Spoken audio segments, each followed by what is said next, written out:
Okay. Good morning. Good afternoon. Good evening. Good morning, thinker. Oh boy. Some fun stuff this morning that I got planned. I'm always thinking about this throughout the day. Normally, like, what's going to happen next? You know, kind of idea.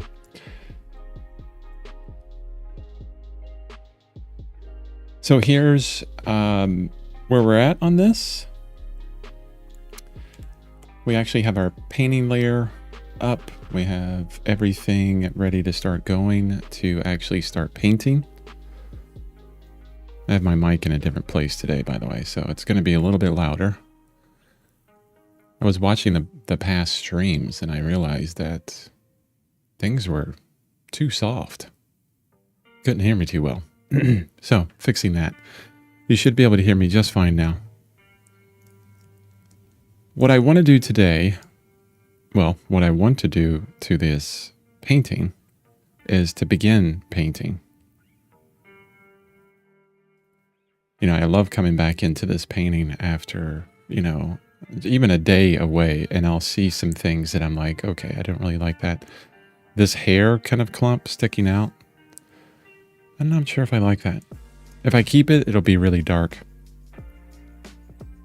I wanted maybe I want the profile of the face, you know, that contour to be the first thing that's kind of seen. This simplifies way too much, I think. But anyway, so before we can start painting anything, especially when we're trying to make some adjustments to a figure that we've created, we need to get an understanding of the form of the head. So this is the reference that we drew from, but this isn't the lighting that we're going to use. We're going to use some of the lighting. I like this rim light that's coming up from the left. You know, the rim light that's kind of hitting her on this side. But what I want to do is take this reference, our AI generated reference. I did not generate this, by the way. I don't know who generated it. I just totally pulled it off the internet. Ooh, here we go. 4:30.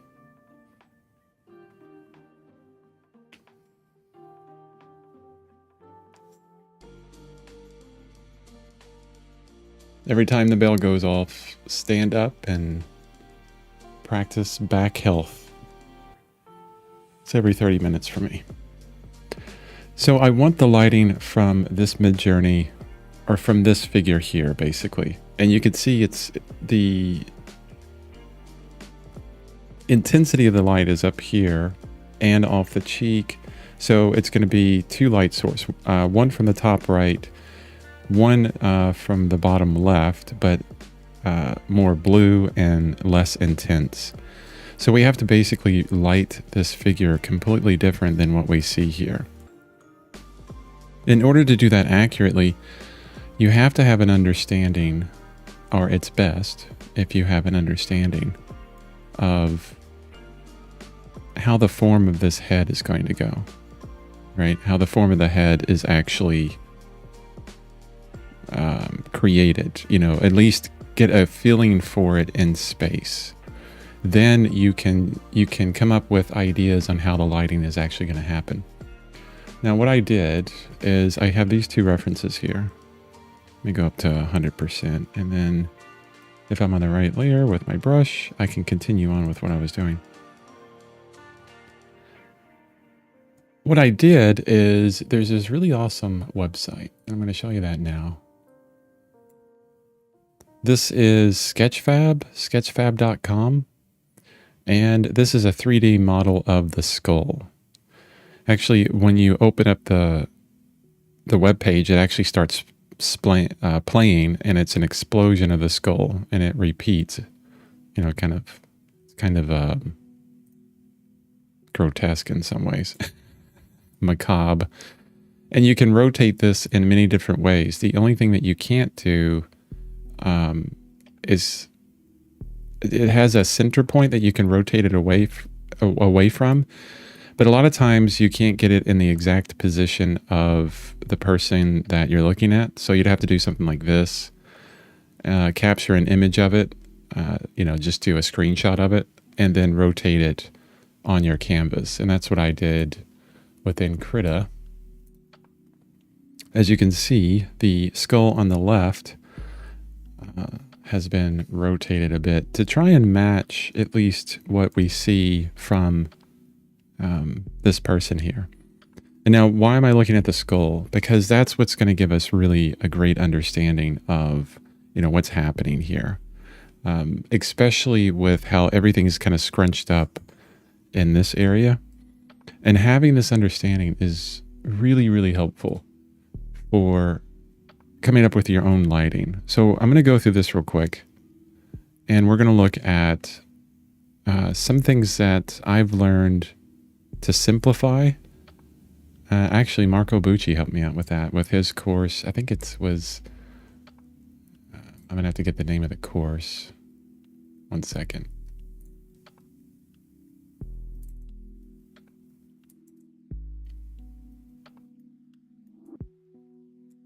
Understanding and Painting the Head by Marco Bucci. It's actually a really good course where he simplifies the head down into, planes. He starts with like the Asaro head and then simplifies it that way.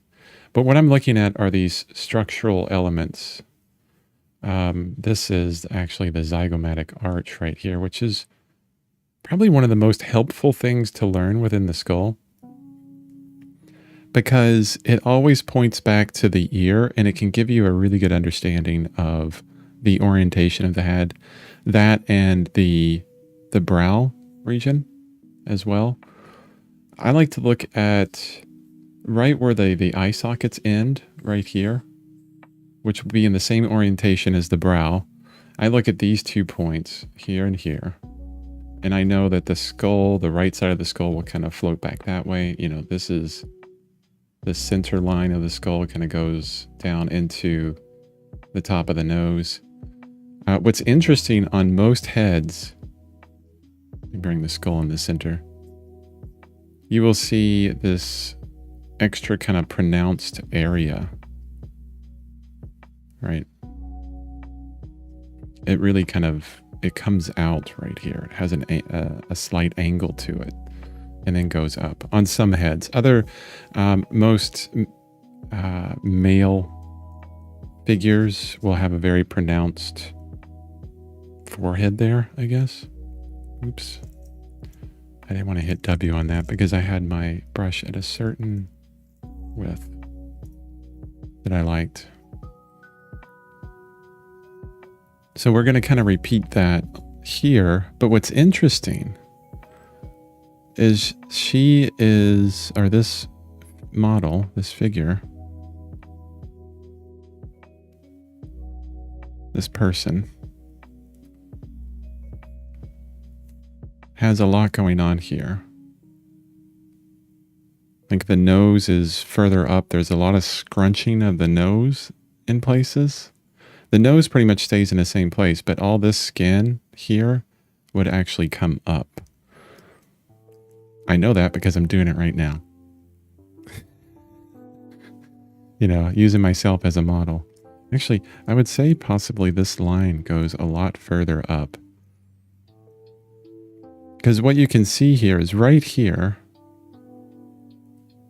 right? We have the bridge of the nose, and then it kind of falls off into the eye socket. Comes up kind of this way. Let's say the bridge of the nose is that thick. But this is the bone part, right? The rest of it's kind of cartilage, and you can see how it was kind of bunched up there. This is all cartilage. I'm trying to simplify this as much as I can, at least, into big planes. I always like how you can see kind of a sunken line on a lot of figures there. I'm not going to worry about the eye itself. what I will do is tighten up some of these lines just a little bit.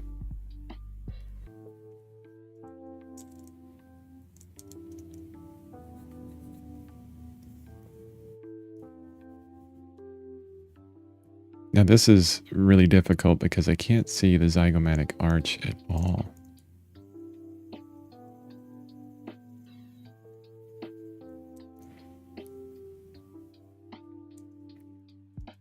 Now if I erase these lines, maybe we can look at these little subtle transitions in the shadow areas. I feel like this here is that point where it turns into the side of the head, definitely. And the arch is going to hit, I can't remember exactly where it hits on the ear, but somewhere around in there. I know it's not at the very top and it's not at the very bottom. It's right around in here. But there's going to be kind of like a motion that goes back that way. This is, I went through this months and months ago and really studied this, and I haven't reviewed it since, and I'm trying to review it here. So that's why it's me kind of fumbling around a little bit.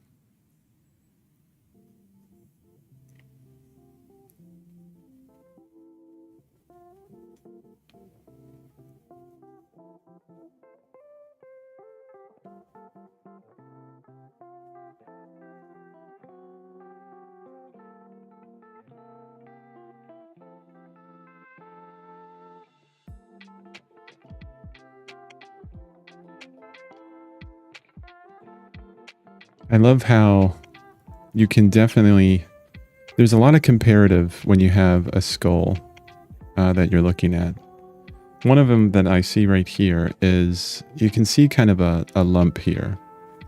That's this bone here. It's part of the mandible, the jaw. And when you open your mouth really high, a lot, that will really kind of show. It kind of pokes out. Like if you put your finger over, like kind of right at this point of your ear, you can feel that lump. And that's what you're feeling there. And it moves. It actually goes forward. Because as you're opening your mouth, your jaw, this will come down and all this kind of floats down as well. So it ends up kind of down this way. So I see that. I don't need to worry about this inside area here. There's a lot of muscle and things in here, but this is kind of a concave area, although it looks very convex for her in this kind of orientation.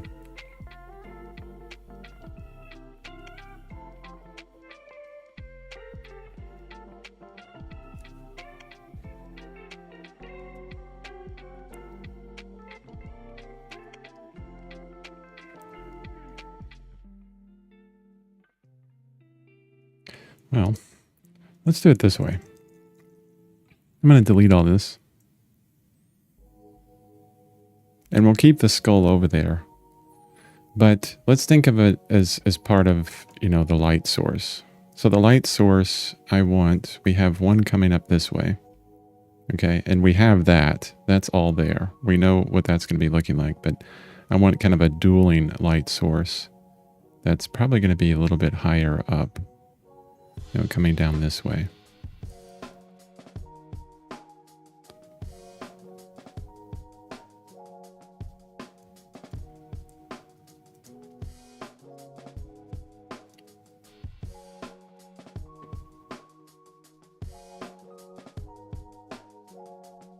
Now, I'm not going to be looking at this, figure down here as much, honestly. Because, I'm not sure how much of that is going to translate. At least the shadow and shape forms, or shadow and light forms, are going to translate, but I need to get an understanding of this head, of what's going to get the most light, what's going to get the most shadow. And when you have dueling light sources like this, the one thing I do know will happen is you'll get a central shadow where there'll be light all on one side and then a shadow down the center. Although I'm going to darken up all of this really highlight stuff that she's got going on. All right, let's start with the most simple kind of thing. The plane of the forehead. I'm going to treat it just as one thing. Let's back up just a little bit. Now, if the light source is coming down here and we have kind of a turn, you know, it's turning off this way.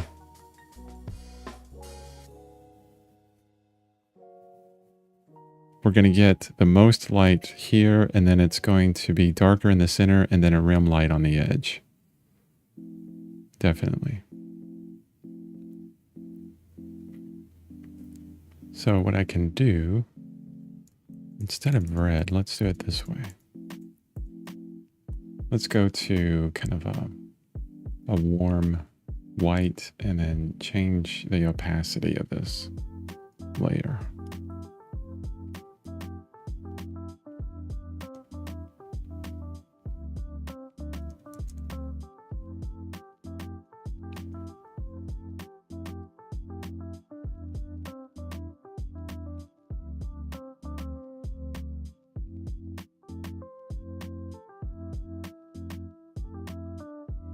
Opacity is way down now.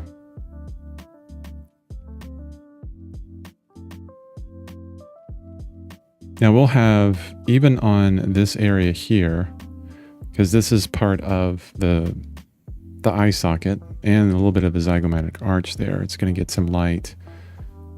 This whole area will get some light.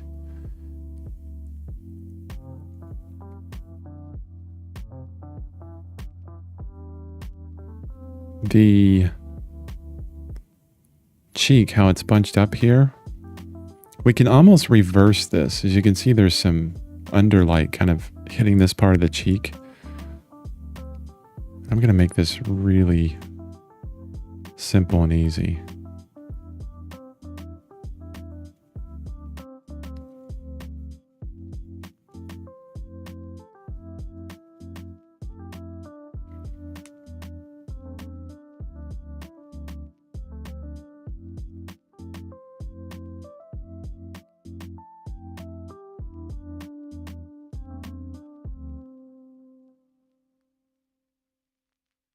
This is not easy for me. It's really kind of a challenge.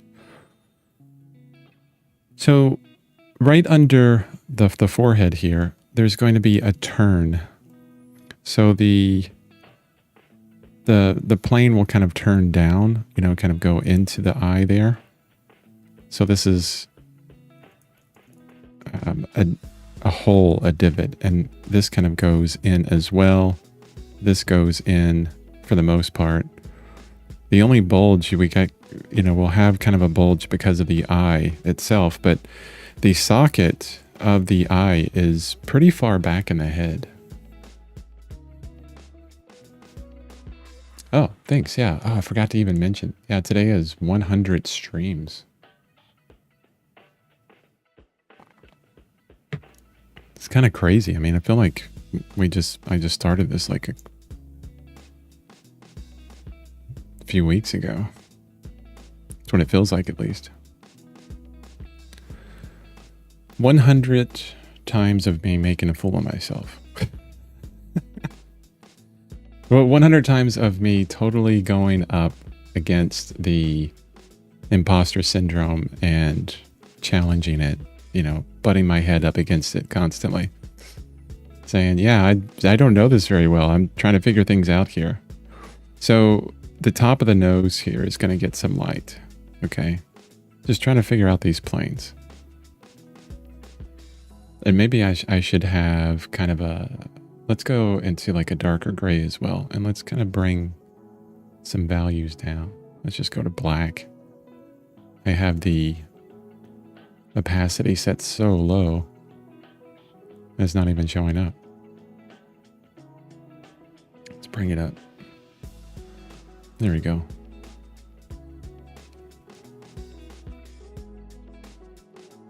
Hey, thanks for the clap finish. I appreciate that. So this is good. I think all of this would still be in shadow just like it is.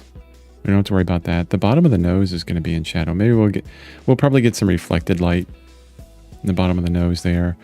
This will have a nice shadow to it. I'm going to simplify and put this area in shadow.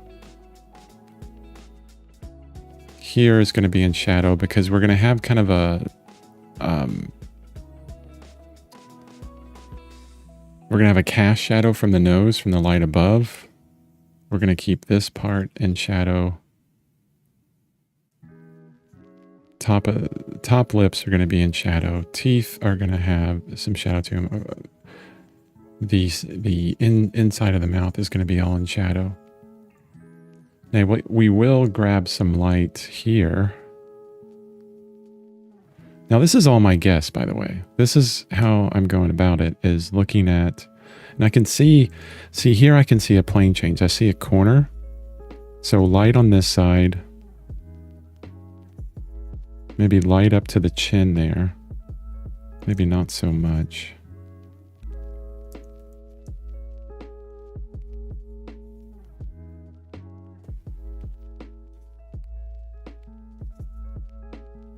I mean, it's a dual lighting scenario that I'm trying to figure out on a figure's head. It's not so easy. I'm second guessing this whole shape. There's going to be a fall off of light here. I don't think it's going to be that extreme, honestly. What I can do is get kind of a blurring tool and kind of blur that out a little bit. There will be some fall off there because it's a curve.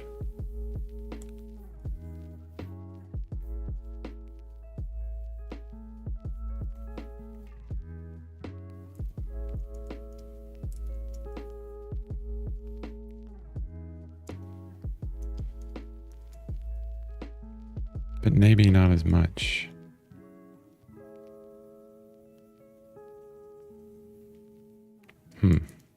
Let's try it. Try it again.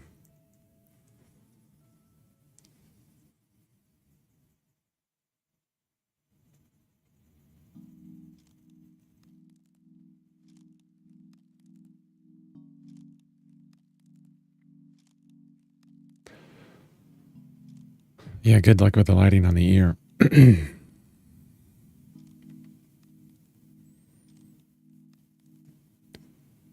I think, part of the understanding that I need to have here is with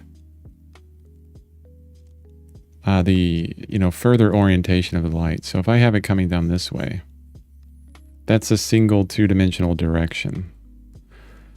But if I put an ellipse here, okay, it indicates that the light is actually a little bit in front of the figure. I can do that a different way. If I did the ellipse like this, it would be a little bit behind and the whole head would be mostly in shadow. So we have that orientation of the light, like it's either in front of the head a little bit or behind the head, or somewhere in between.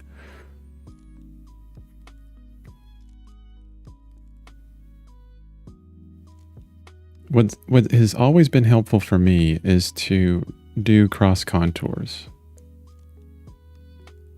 So let me zoom in here, because all these little subtle transitions of shadow are going to be something that I look at. So it kind of,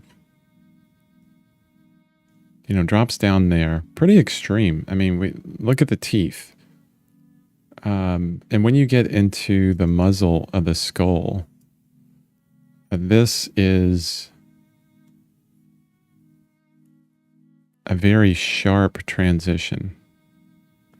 Let me bring the three-dimensional image back. and I'll go full screen with it. But if I turn the skull up this way, you see how sharp that is? So it's very different than the shape of the skull, which has a very gradual kind of arch.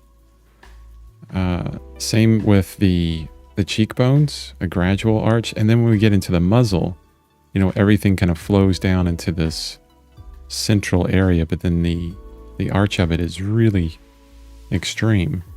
You know, some of the fatty tissue and all that, the muscles here on the side of the mandible, you know, stops a lot of that, but the front is, it's going to be, that angle is going to be much more extreme. I'm late to the party. What are you trying to do now? 2 light sources? Yeah, basically, and it's good. I can review this, make sure that I'm on track, you know? So in order to correctly light a figure and to correctly light a reference, you need to get an understanding, or it's really helpful to get an understanding of the form of the figure.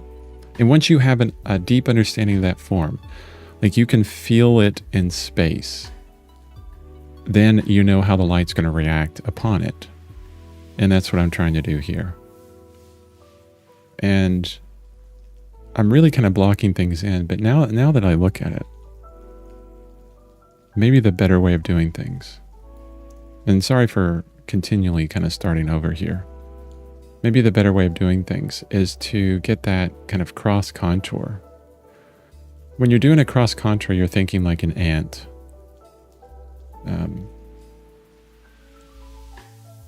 If I'm an ant crawling across this person's forehead, it's going to go in this direction. Or I, the ant, is going to go in that direction. Sorry. A little bit more gradual of an arch there. We're going to hit the side of the head, probably dip down here just a little bit. And then we're going to go off. Cranium probably ends up, you know, back here somewhere. Same thing, you know, we can continue that on with this. We hit the top of the ear. Let's say we start at the top of the nose and we're going to be going this way. Hit the cheek, which is kind of bunched up. Maybe go up this way. Down over that lump. Into the craziness of the ear.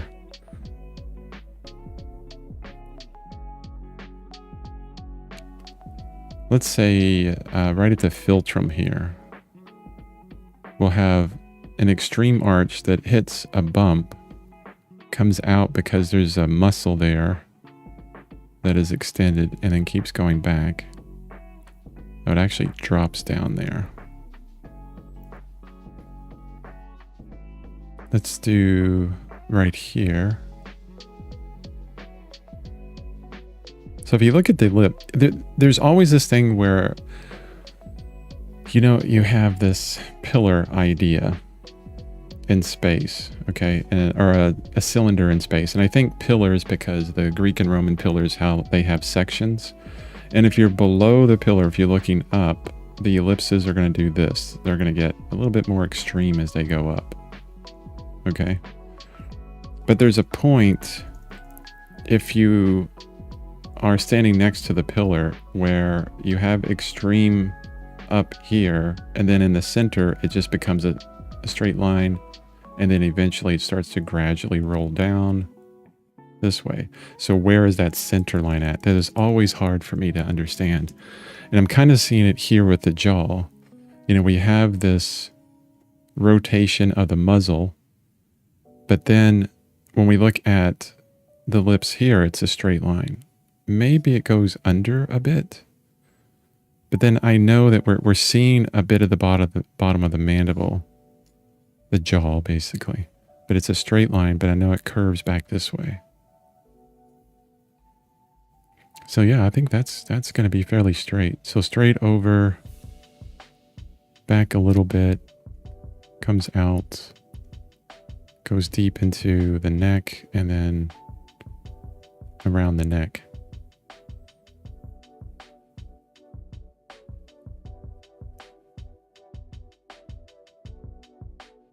I'm going to do a couple more of these.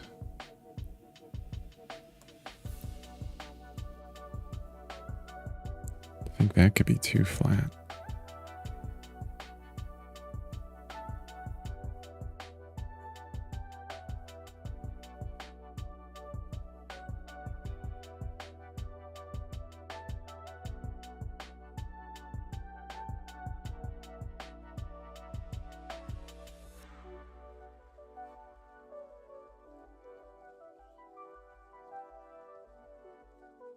I think that is the better line.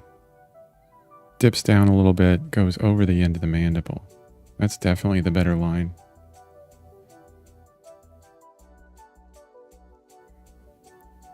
This is good, but I don't think it's that pronounced.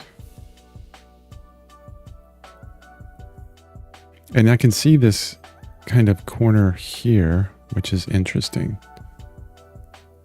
So this is kind of a lump. Muscle, I forget what that's called. The muscle that's used mainly for biting down. This is almost super obvious. We have this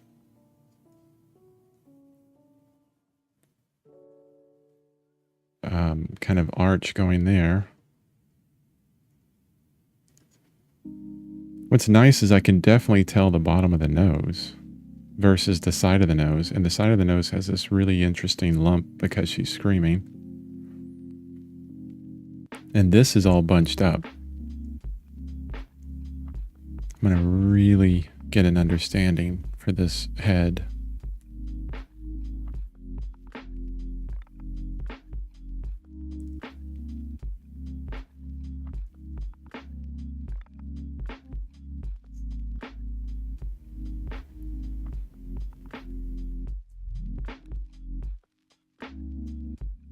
I love this area of the head where you have the brow and the transition down into the eye socket.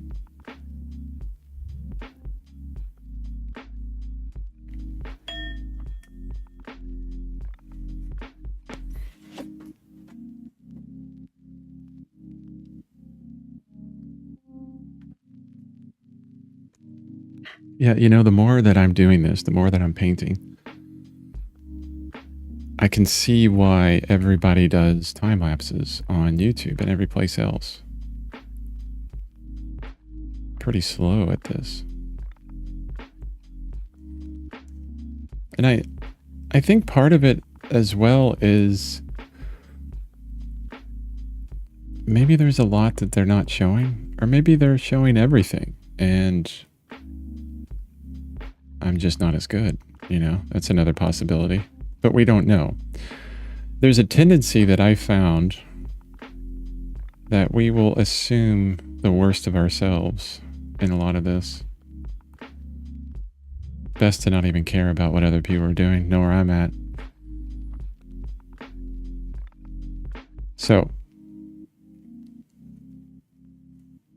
and that being said, this is where I am. Yeah, and I'm happy with it. Hopefully someone else is kind of seeing this and going, yeah, you know, that's a cool idea. Have you seen those like 3-dimensional grids that, you know, if you're making a 3D model, you can grid the whole thing out. I saw one of a tiger while we were doing the tiger painting, and it looked like this. It was a mesh. That's right, 3D mesh. And you got a complete understanding of the form. And I'm kind of seeing that here. I can see how it rolls down, you know, but it bulges out with the eye. And then we have this really quick transition. It's really nice. Of the cheek really bunching up there.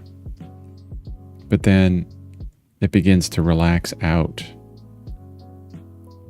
How we come out of this concave area of the eye. And then into the side of the head.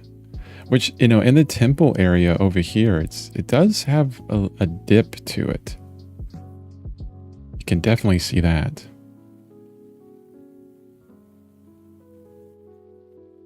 And then the ear flows out from the head.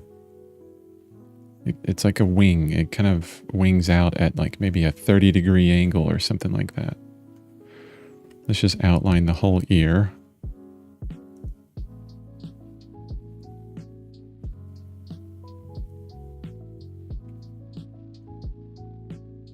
But because the jaw is open, we have a big lump there. Usually it would just flow smoothly into the head here. And this, I don't know. This is like a big flat space for me right there. Just keep it flat.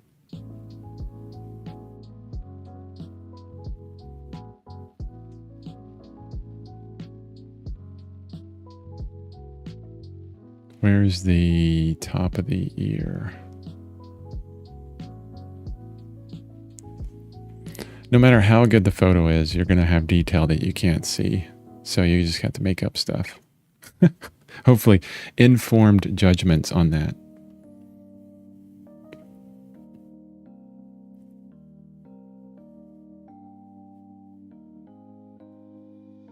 It is a really good way to study the form. I just wonder how much it is bringing us down into the detail mindset.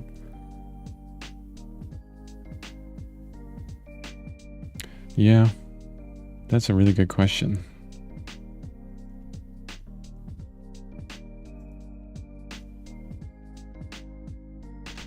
Like, how much detail or how much of this do I need to really know to light this head correctly? I feel like I'm erring on the too much detail side, right? That's a good question.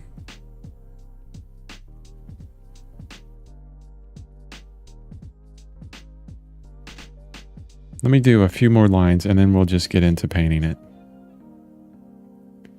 Well, I'm sorry. We'll get into establishing the lights and darks in a basic way.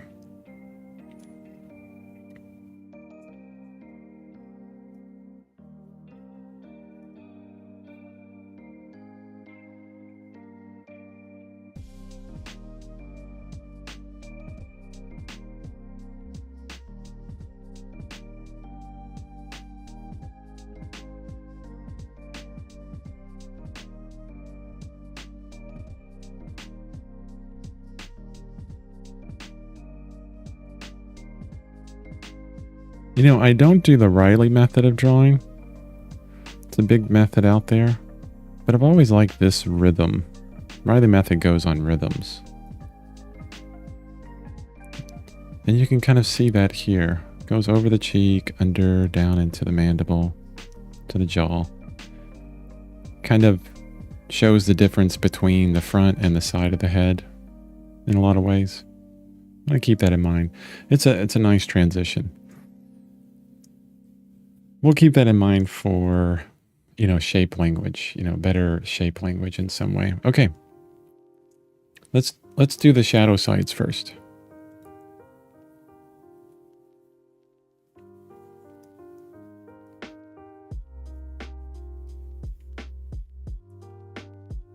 The best way to do this for me is find what I know will be in shadow, like the most simple part. I know that this will turn into shadow. That one's pretty easy.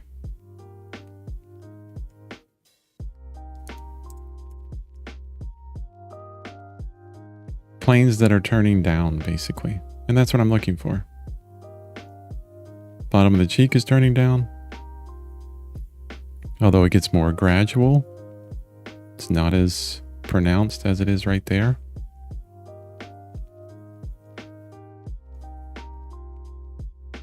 Light is coming this way, maybe a little bit forward, so we'll darken up this underneath the jaw.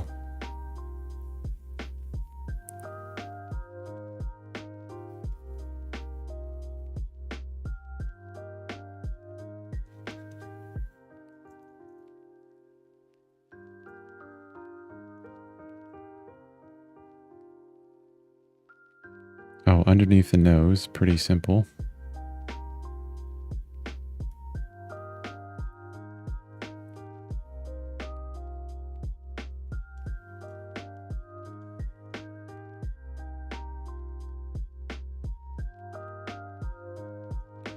And then what we can do here is shade this area, but have it kind of fall off a bit. I'm going to put the philtrum in shadow. Top lip will be in shadow. And when I say shadow here, it's not going to be... I think we'll still be able to see details in this, or maybe we'll add detail in that.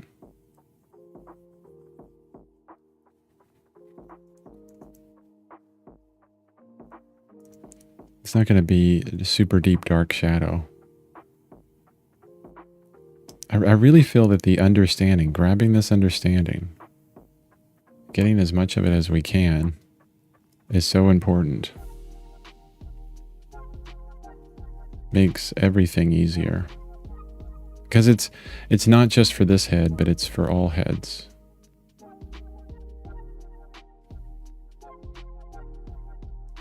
Planes that are turned towards my light source, my fake light source.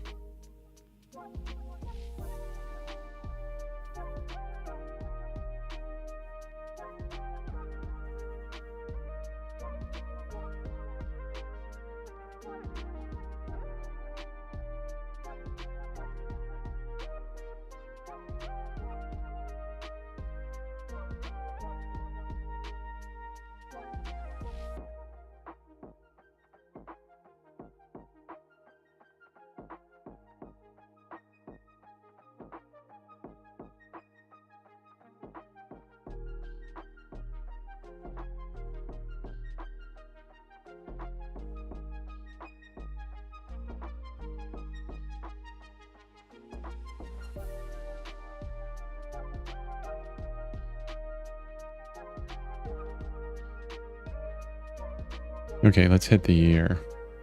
I've been kind of avoiding the ear. Oh, wait. I believe that our... Nope, not covered by hair. That's the other thing, is we'll do this as if there's no hair, and then the hair will cast its own shadow. This will have some light to it. The top of the ear will get some light. Inside the ear will not. This earlobe will gradually kind of come down that way. Darkest part is there and there.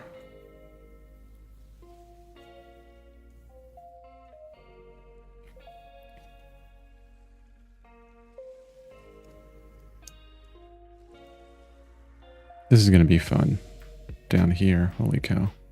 The esophagus, how it rounds out here is really interesting. Why is it not as dark as it was before? There we go.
Maybe you can see, Thinker, how this is... And maybe you can challenge me on it as well. Please do. I'm really establishing, simplicity here. because before, you know, just 30 minutes ago, it was too complex for me to understand. And now I'm removing that complexity. I'm simplifying as much as I can. It's this little area that's kind of getting me. And the values are just not happening for me right now.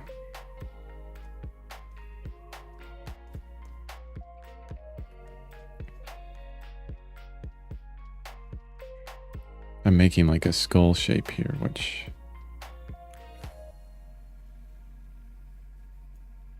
Now this would be lighter.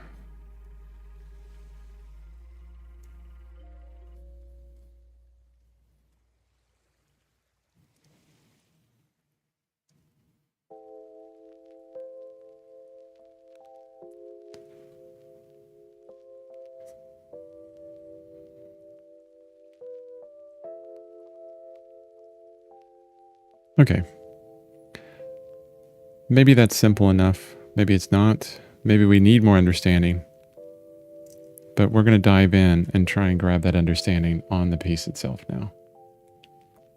Painting layer. 100%.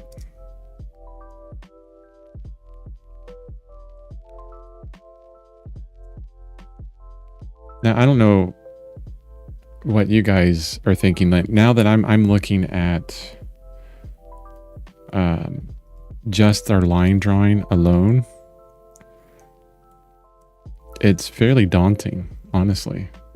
Yeah, I'm not gonna lie to you. I always tell you all my faults and feelings on this, but I have much less to go off of here.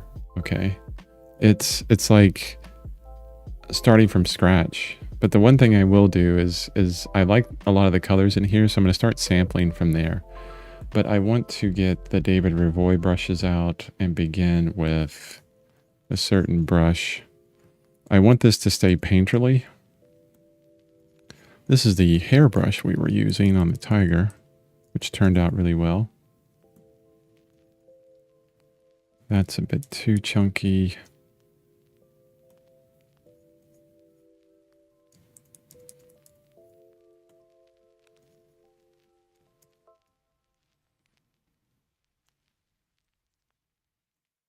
Now what I'll do is I'll keep all of this darker right now. Let me actually get a warmer tone. That's really warm. Let's desaturate it. Make it a little bit darker. Okay. And we'll work up the saturation and the darkness as we go. I'm on the right layer. I have one brush and we're just going to go. We're just going to do it. It's digital. It's not oil painting, Chris. So if I really screw this up, I can always come back to it. Oh, one thing I want to do. I forgot. I want my drawing to be on top. Lock the drawing layer, lock the initial concept, and then I can take this and just go down right below the drawing. Oh, that's going to be the background and everything. Hold on.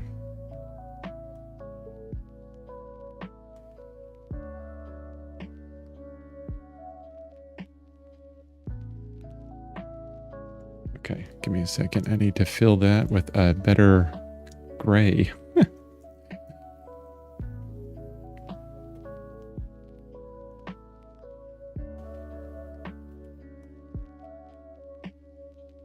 A bit darker. Okay.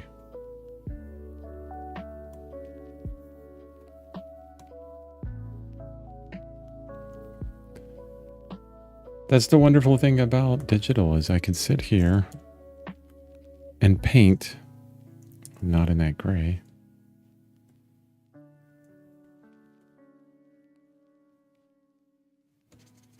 I can paint and I can still see my drawing. It's really nice.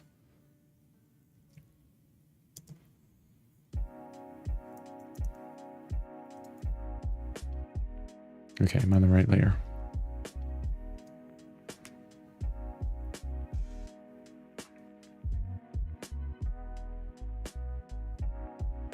Now I need to not look at this figure over here as far as the idea of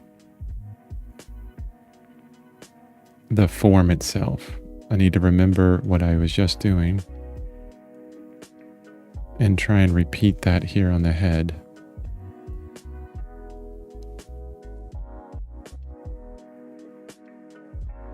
Should brushstrokes follow the contour?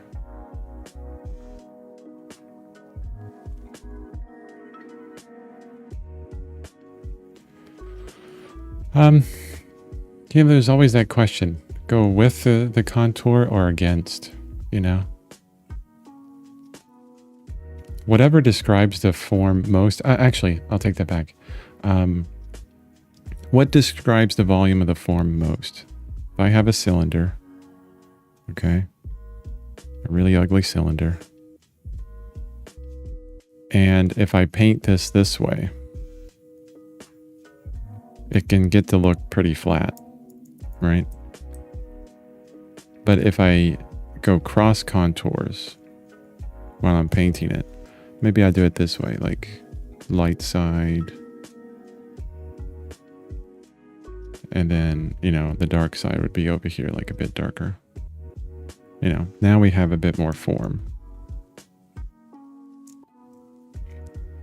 But when we look at this figure, it gets a bit difficult to figure out which is which, right? What is across the form, what is with the form. And that kind of changes all over the place. So for example, here I'm going to, actually, this is too far over. No, that's fine. Just erase Chris right there.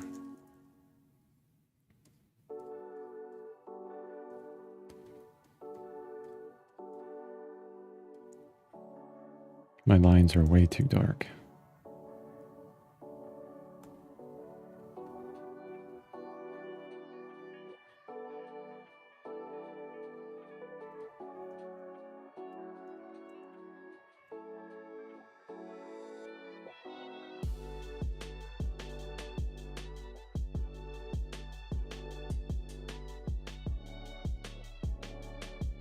You know, what's interesting is I'm starting with the light side of the head, which many people will tell you to start with the shadow shapes first, and I would agree.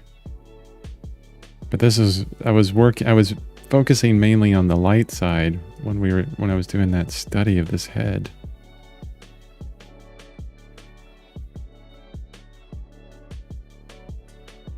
So we'll probably do a bit of both, honestly, just to kind of help each one out. And I'm going to pick like this kind of crazy blue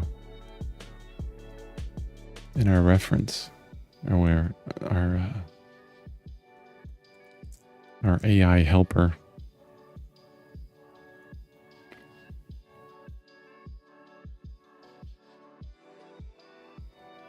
Just two colors here.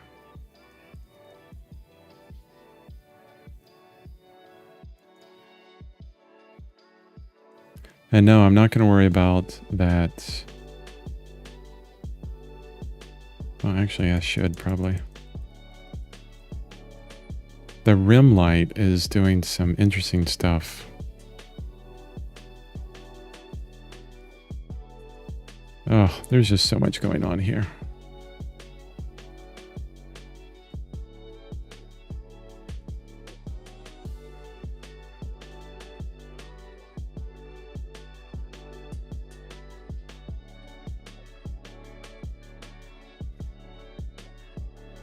Yeah, I'm honestly, I'm feeling a bit overwhelmed right now. Yeah.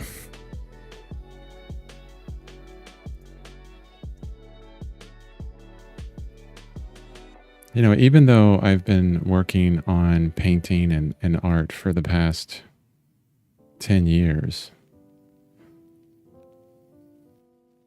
every day, I'm going to have these times when it happens, and it's difficult because multiple things kind of come up in my brain. That imposter syndrome is the biggest one, where you're like, I really don't know what I'm doing. It's like, what am I doing here? Why am I even trying to do this stream when I'm not making an amazing piece here? I'm just really kind of feel like I'm flubbing things up really bad, right? Maybe I should do this off stream and just show you a time lapse afterwards. So this is what I'm feeling. This is what I'm thinking, in my head kind of thing.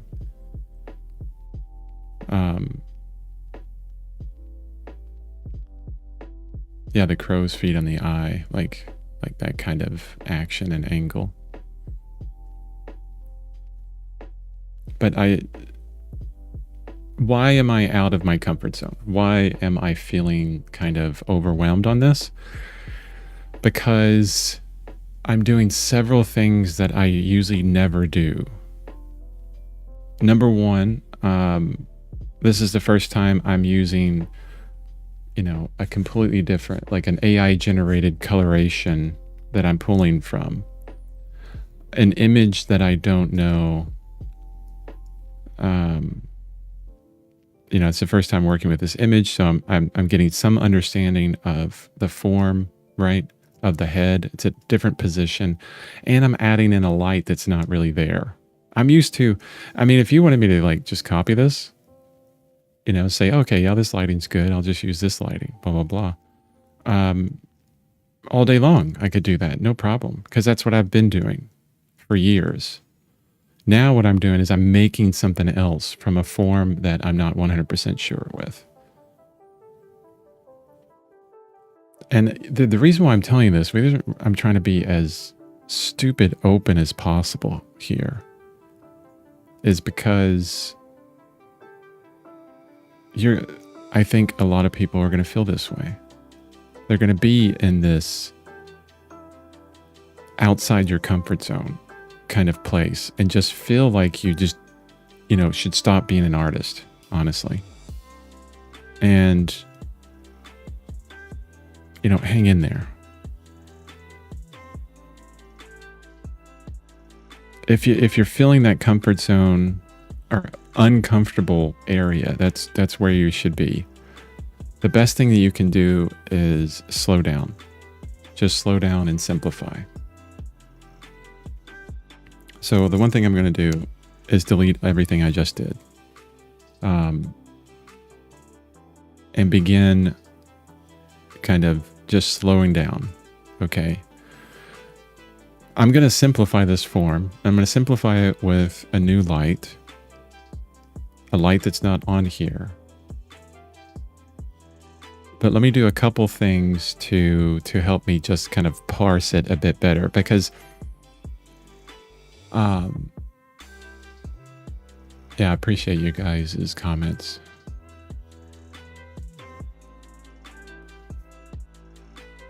I'm learning more about the process of how to compose a painting, and seeing that failure is part of it is reassuring. Yeah, failure is definitely part of it. So when you feel this so uncomfortable kind of way, okay,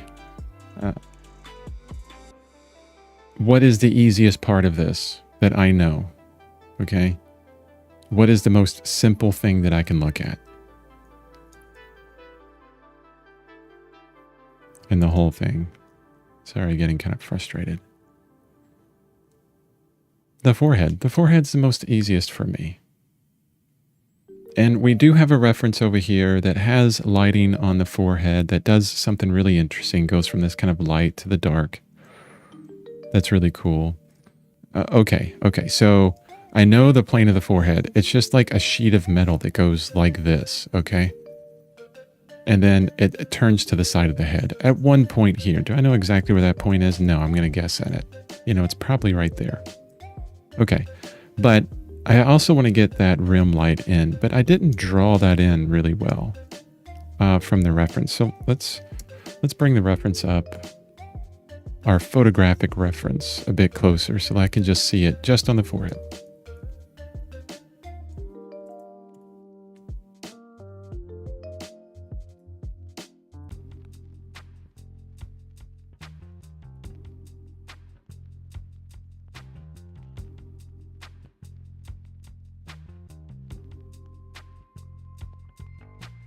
Yeah, suggestion, not detail. You know, I'm trying to interpret things more than anything, right?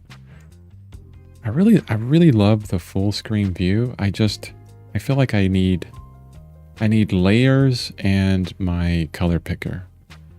At one point I'm going to switch to that. But not right now. I got too much going on.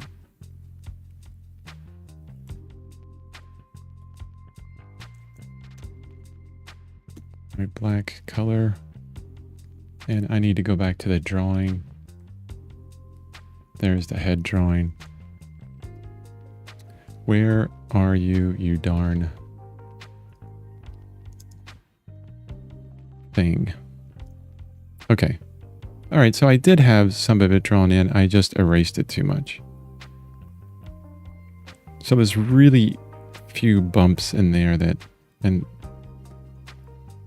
shows up. And actually we have a rim that goes that way.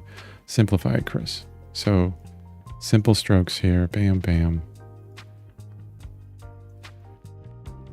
CSI. Remember CSI. C curves, S curves, and straights.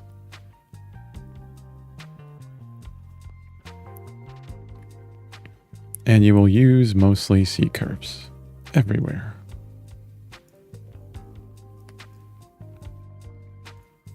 Okay. Reference, you're annoying now because I have more of what I don't care about on the reference than what I do. So it's getting in the way. See, I simplified that part of it really well. Yeah, while I'm in here, I'm going to... Okay, the hair is on a different layer. I'm going to get rid of this part of the hair. I don't like it. I'm going to redo that. Go away here. It should be plastered closer to the head anyways. With that motion. The motion that I want.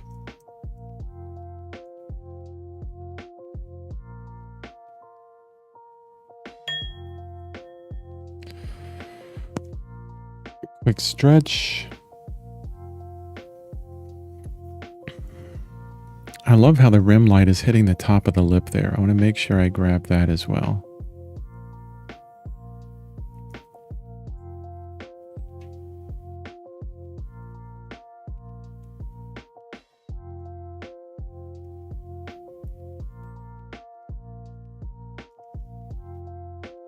You know, all my life as an artist,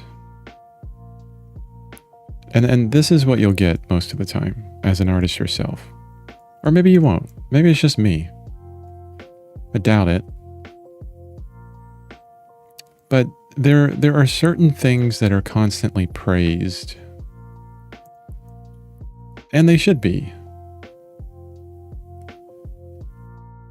But there needs to be an understanding of the process. What are you talking about, Chris? So for years,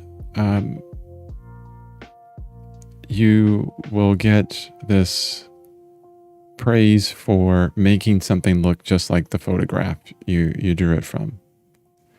And don't get me wrong, that's hard to do. That's the beginning, okay? But it takes a lot of time just to do that.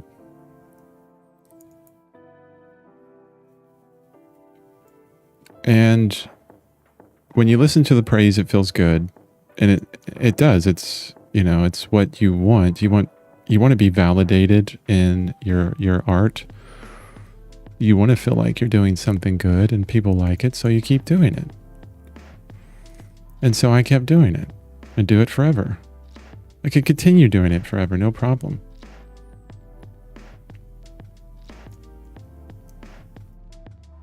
But there came a point in my life where I was like, you know, the art that I really enjoy is the art that brings emotion into things. And I see artists like Kehinde Wiley, you know, probably my biggest hero as far as artists. You know, a person younger than me that's in multiple museums. that has changed the way we think about our culture with imagery, you know. And this is what he's done. He takes references and he lights them differently in the painting, and has that understanding. So outside of my comfort zone is looking at forms and try to figure out, you know, what the heck is going on and how to frickin' light it. It's not easy.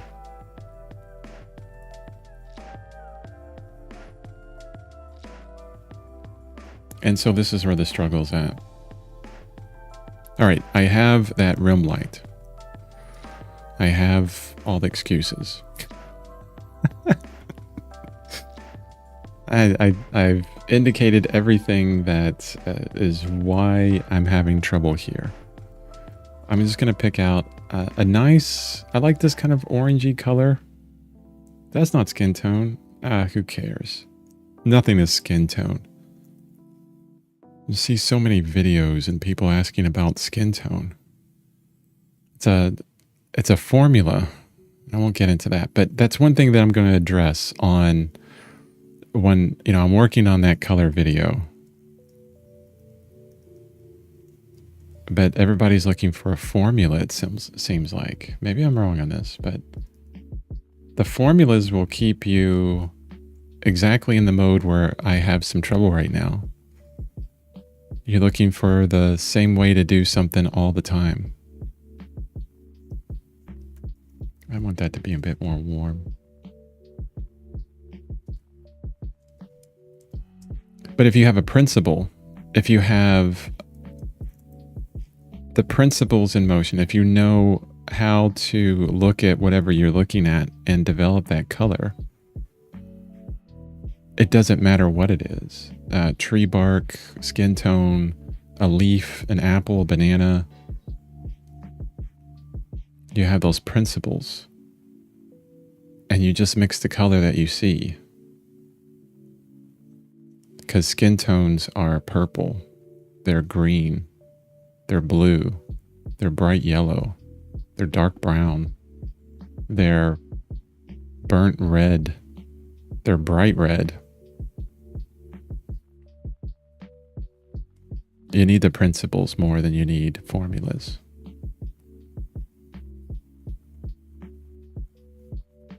I'm going slower now on this.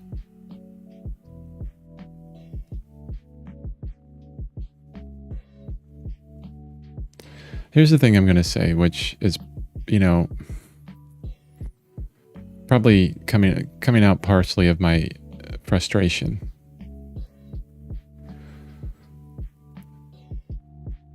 Partially kind of needs to be said anyways, but I need to get into this mode where if you really want to see a stream where a person is very quickly and easily going through the motions, creating, you know, a beautiful piece easy, maybe a time lapse. You know, that's not here. If you want to see the human struggle play out in real time, welcome to the party right here. Yeah, I'm going to try and keep this as real, in quotes, as possible. Yeah, I need a color picker.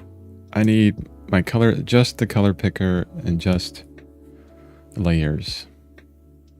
It's really annoying not being able to fit all this on.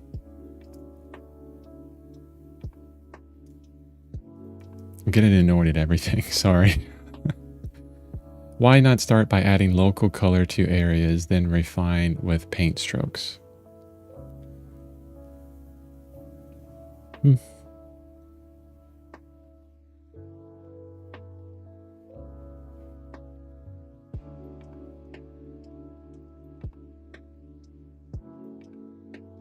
That's a good question. I'm thinking about it.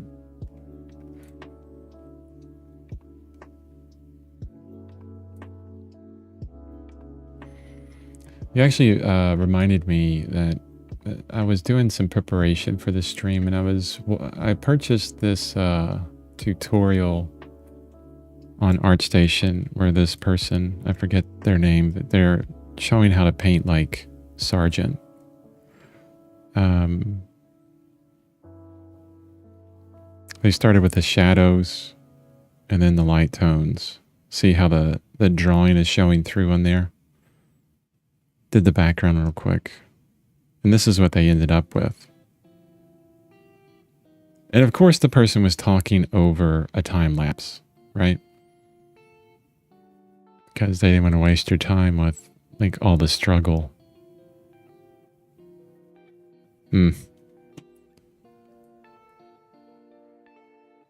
Yeah, so I guess, Thinker, when you asked me the question, why not start by adding local color to areas, then refine with paint strokes? Yeah, sure. Maybe. I don't know. I really don't know. I have no clue what will work.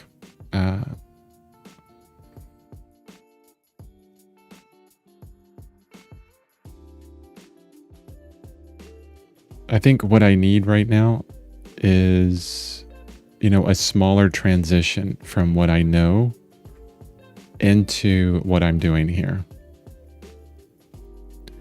That's what's necessary. I could copy this stupid image down at the bottom. Super easy. I could totally look at that. I could, without even doing a picker on this, I could find the colors. I could make it look exactly the way it is. But that's not what I want to do. Okay? So, how would I do that? I would work in kind of like sections, I would work it up in small areas. Well, I have the drawing. The drawing's accurate. That's good. But let me work in those sections. But I'm going to start flipping values in light. So I'm basically turning off all of the light in certain areas, or changing the light in certain areas.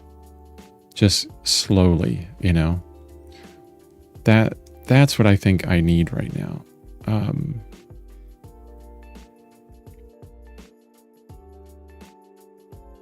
Remember, I was talking about, this comfort zone idea where you don't want to climb so far out of your comfort zone that you're snapping. It's like a rubber band, right? You can stretch the rubber band, but you don't want to stretch it so far that it snaps and, snaps you in the finger or in the hand or something. It doesn't feel good.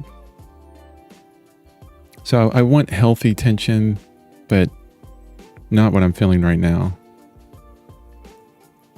So the best way to do that is to stretch a little bit out of my comfort zone and then kind of come back a bit. So yeah, I'm working it up slowly in these areas. But as you can see, I just a big broad rim light there. And I like some of these blues. I want to try and bring some of these blues in up here, see what happens.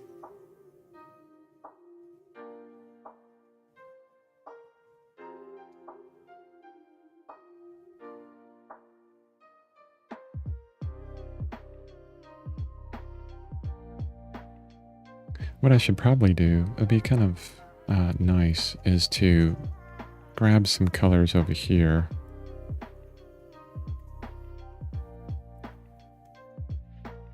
That I want to kind of work from. And then I can change I think that's the exact same color. I can change the saturation levels pretty simply.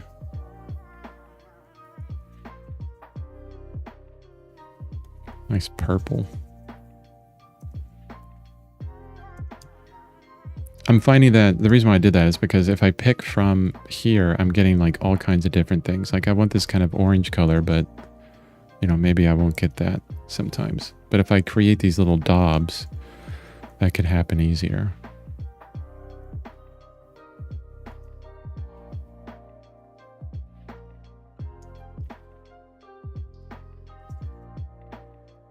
That's kind of a green. It's interesting. I think the other thing that's really frustrating, why don't I just generate this stupid image, right? can see the allure of AI art, the human struggle. Let's avoid that. Let's just make things easier, right?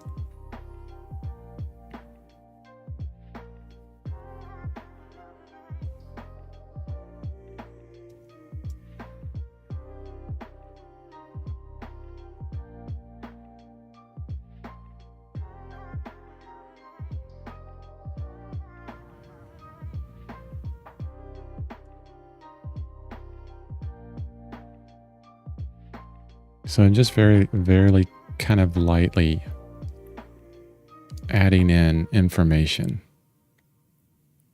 I feel like, we'll get some light over here on the nose. And honestly, a lot of these colors, I don't want to saturate them so much.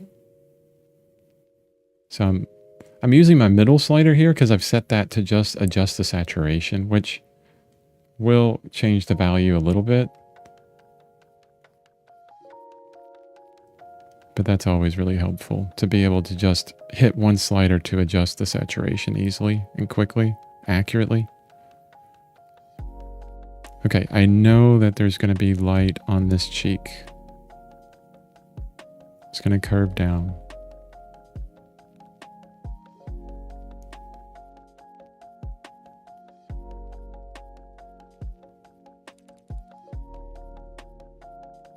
That's a good idea. Let all the frustration fuel the painting. I mean, honestly, if I did that, I would feel like this. This is what I feel like right now. I feel like, being a stupid little child and kind of throwing a tantrum, honestly. But no.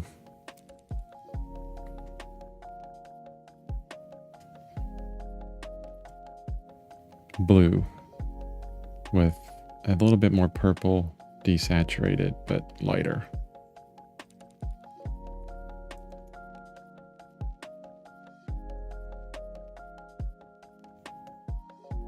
Maybe a bit darker.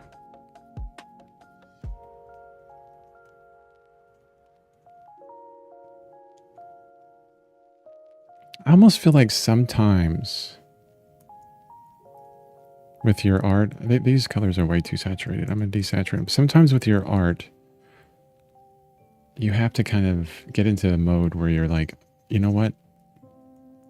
To heck with this. I really don't care anymore. If I screw it up, I screw it up. It's the way it's going to be.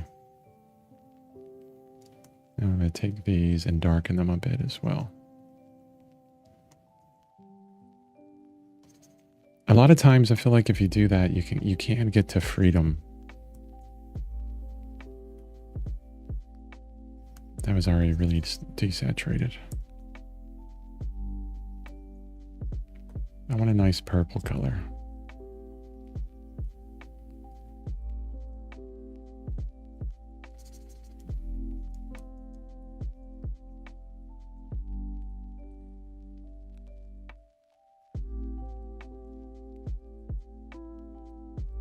And I'm going to start painting it way out here.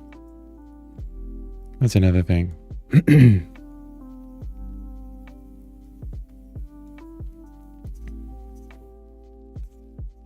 Maybe it's, excuse me, maybe it's really good that I'm feeling this kind of outrage, right? I need to remember this. Channel it. It's too intense. It's too light.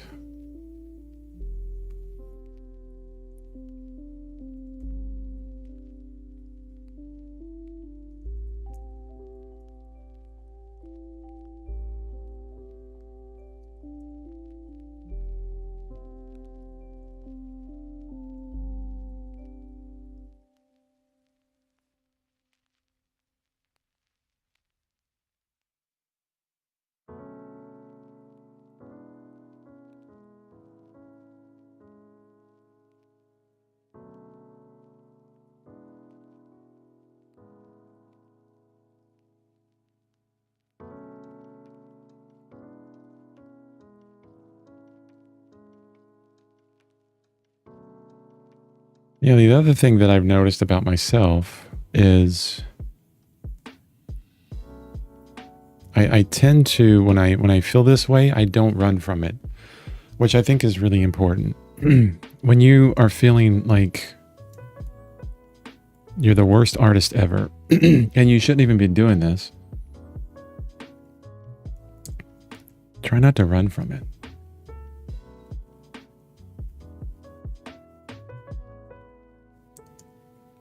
Like when every stroke that you put down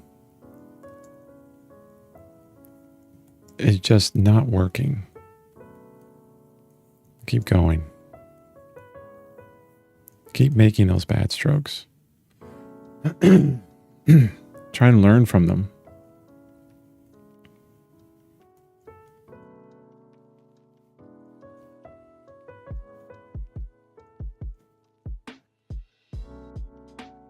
Yeah, this is the painting I want to make.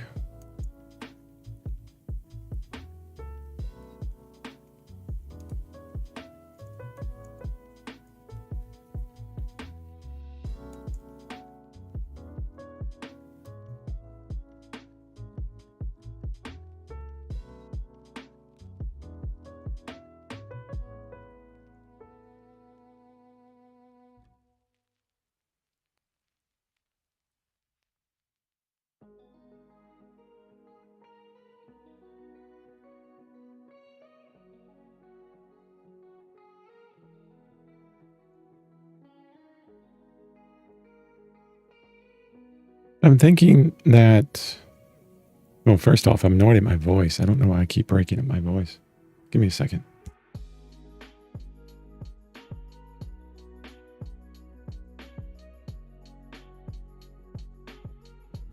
Wow, I'm just annoyed at everything right now.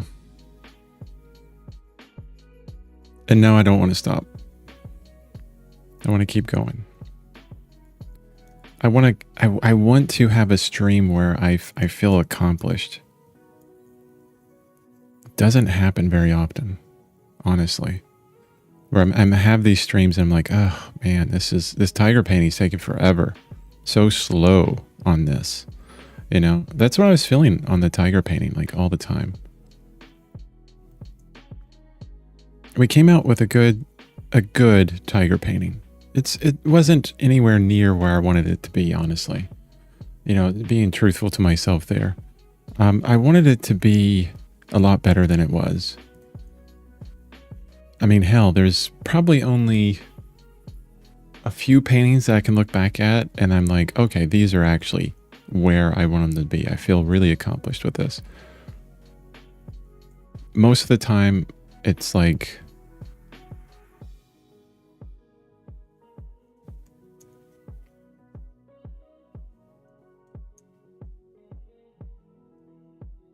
trying to find the right words there. Most of the time when I make art, I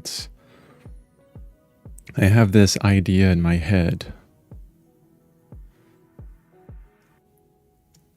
And it's so grand and it's so awesome, you know? It's so beautiful. And then maybe you have a plan for it.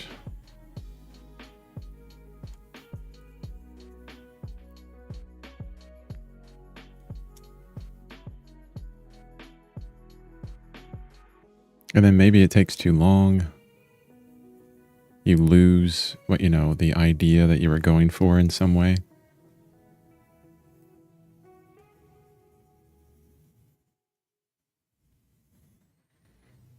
And then by the end, it's kind of like, yeah, that doesn't look so good.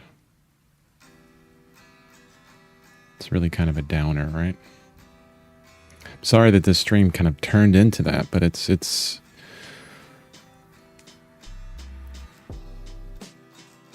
one of those things where I feel like I just want to kind of voice out here the frustration and everything to maybe help others out. And another thing I think would help with this painting right now is if I did like Sergeant. Wow, that's really dark.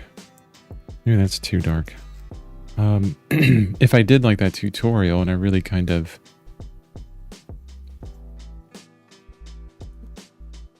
put in the background area Don't worry about those edges, Chris. It's fine. You can bring them back. You got the drawing there. It's digital.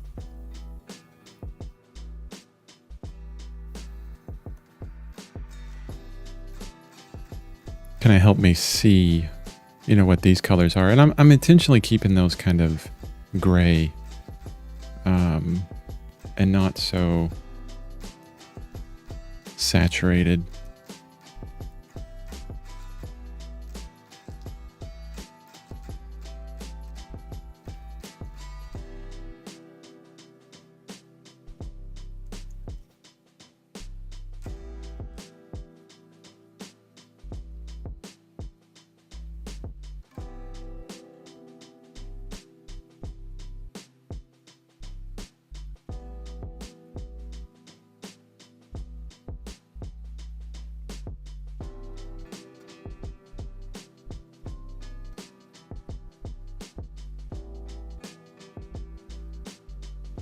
What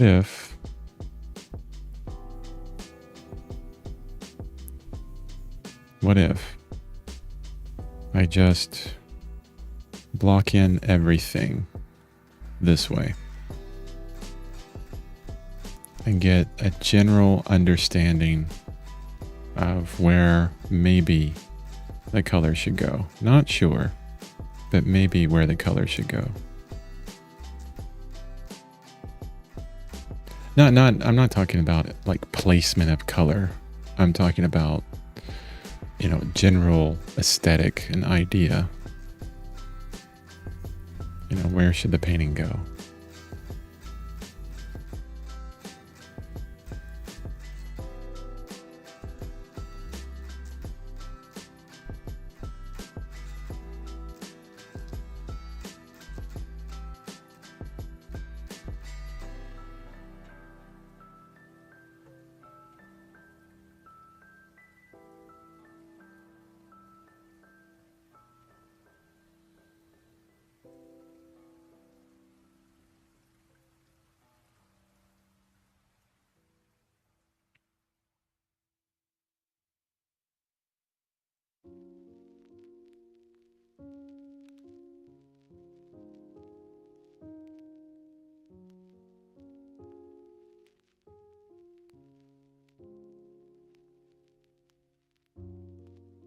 I mean, she looks kind of like a zombie right now.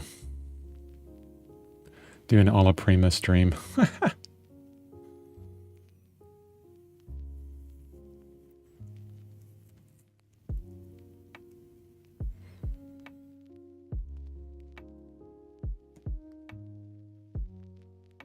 think a lot of artists may have it right.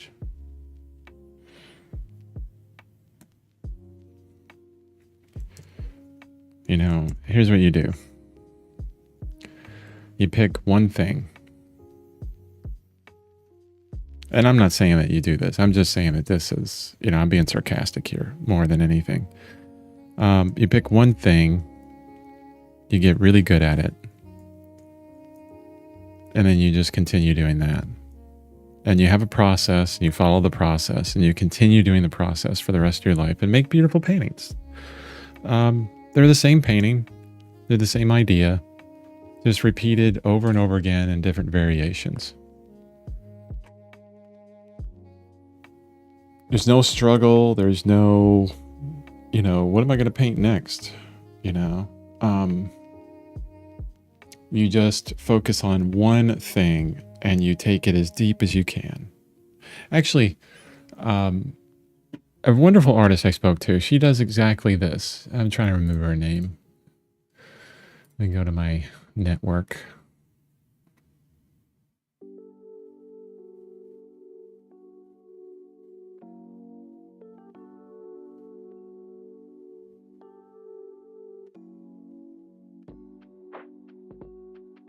Victoria Adams. So she does these beautiful landscape paintings, and the concept is this: real big, low horizon, big sky. And she's done that over and over for 30 years. Like all of these paintings.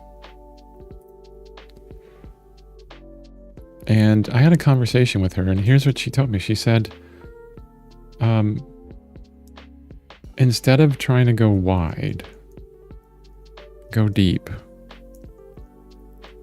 Pick the subject that you love, something simple,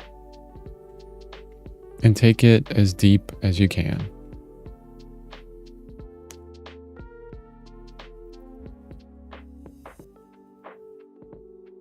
I really love times like this where the frustration just kind of mounts to a point where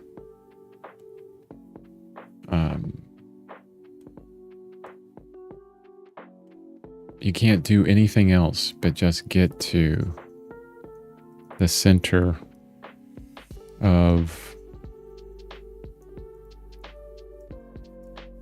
or back to a place where you know you should probably be.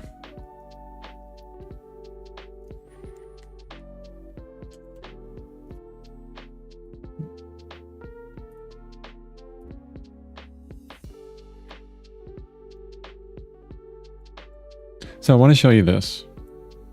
For anybody that's still like listening to this diatribe of BS on my stream right now. So I do daily art every single day and I share it on my website. And I actually developed my website myself. This is on WordPress. You won't see a template like this anywhere. You can't buy this. Like I built it. And I wanted to show sheer volume, you know, all these repeats. You see a lot of tigers right now. You know, oil painted tiger and then digital tiger, tons of tigers. You know, I started this on January 24th. Oh no, before then. Mid-January. And then before that, it was, you know, and there's some figurative stuff in here. Look, there's some landscape stuff in there. There's some figure work, you know, kind of in there. Then working on the color stuff, you know, portrait now. Before that was, oh, people want smaller tutorials on, you know, facial features. Those are a lot of fun to do, right? Getting an idea of all these facial features and painting them better. And then before that, I was doing, you know, landscape on a stream because I was wanting to do this kind of motif of a small person in a landscape because I really love a lot of those paintings. And I was looking at composition. Before that, it was, you know, I was looking at this AI art and I did this huge painting of this kind of abstract scene, which I really do like. I mean, I like the title of it more than anything. I was calling it Starry Night, but it's now called The Dream of Two Brothers, or The Dreams of Two Brothers, which I like a lot. It has a meaning to it for me and my brother, hopefully. AI stuff for months, you know, all the way back. Doing drawings here, pulling drawings from Reddit, doing drawings, pulling head drawings from movies, the Marco Bucci course, the Proco courses for anatomy and figure stuff, and then I got landscape within that. Here I'm trying to learn digital art. This is when I first got my tablet. I think, what day was it? Well, no, this was when I was on, I think I was working this on my iPad. So exactly 1 year ago, just about, is how long I've been in digital art. So only about a year, really. Oh no, yeah, it's actually, yeah, it is about 1 year ago. Because these are all on the iPad. 320, oh, more than a year ago now, since the iPad. And then before that, self-portrait, figure, figure, figure, figure. Figure, figure, figure. All figure.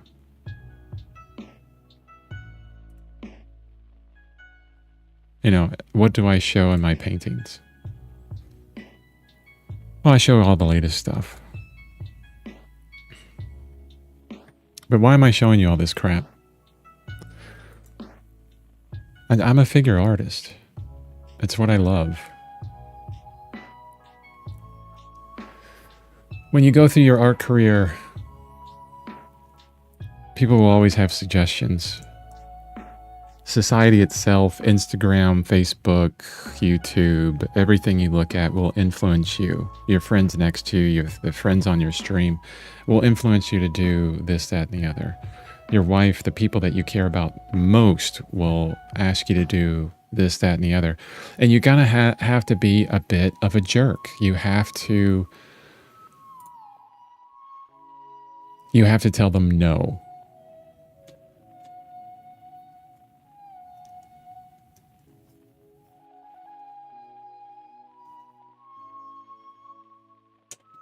You have to say no. This is the art that I love. This is the art that I do, and it's what I'm going to be doing. And I'm going to focus.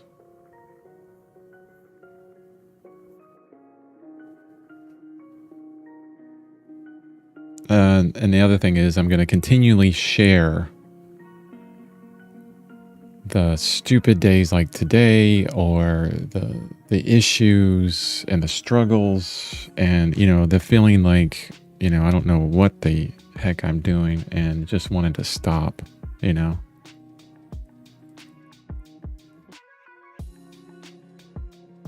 But you know what, I'll be here, well, not on the stream tomorrow. I don't do streams on Sunday, but tomorrow I will be working on a painting of a figure, regardless of the frustration today, because I'm at 3,739 days in a row, and there's no one on the planet that's going to stop me from doing that every single day. So anyway, hopefully all of this crazy reflection and the frustration that I've given you are shown on this stream with my really ugly drawing today. And it's terrible. I suck at this right now, okay? And understanding that and then facing it head on, I think is really important. Whatever you suck at right now, if you're listening to this stream, accept it. Say, I suck at it. Okay, now I know the next thing to do is to get a plan. Start developing a plan. I can help you with that to get better. And that's what I'm going to do.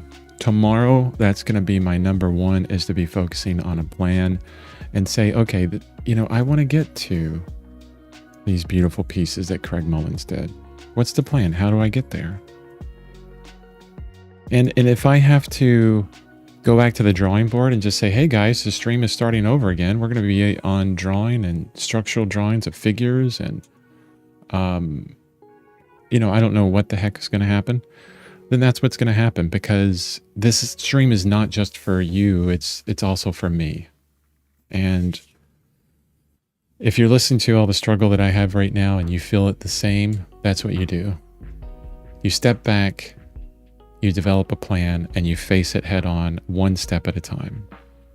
Okay? Don't run from it. Yeah. Thanks, guys, for sticking with me today. I appreciate you, Thinker and Finish, for being here. Yeah, very much so. And everybody that's listening to this in the future. I will see you on Monday.